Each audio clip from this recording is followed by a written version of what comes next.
In the Health Beat, we're talking about mental health and narcissism.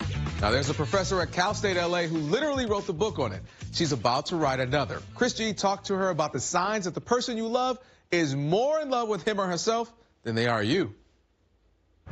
Maintaining healthy relationships can be difficult at the best of times, but what if you're dating a narcissist?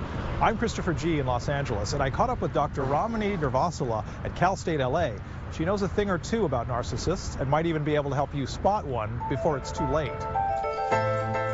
Dr. Ramani Durvasula is an expert in relationships.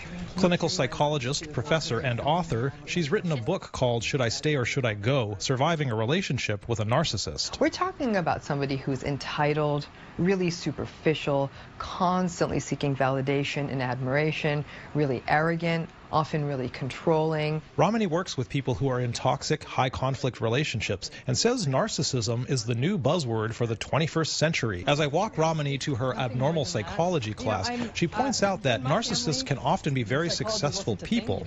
And so they often have better bait to draw people in, and then people feel really confused. They're like, I thought I got Prince Charming, and this has ended up turning into a Greek tragedy. But as confusing and antagonistic as the behaviors might be, is narcissism considered a psychological disorder? We don't really call it a disorder until it sort of elevates to a certain level and it's very chronic and it's causing them problems in their life. But how does one know if their partner is a narcissist? Are there any red flags to look for? Yes, we call them pink flags.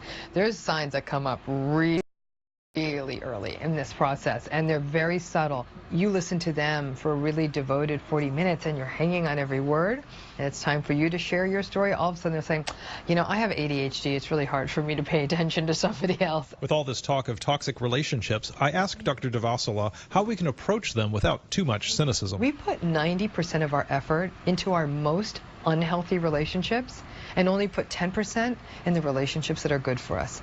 My suggestion, flip the math. And so if you're looking for that perfect mate, remember to keep the roses red and the flags pink.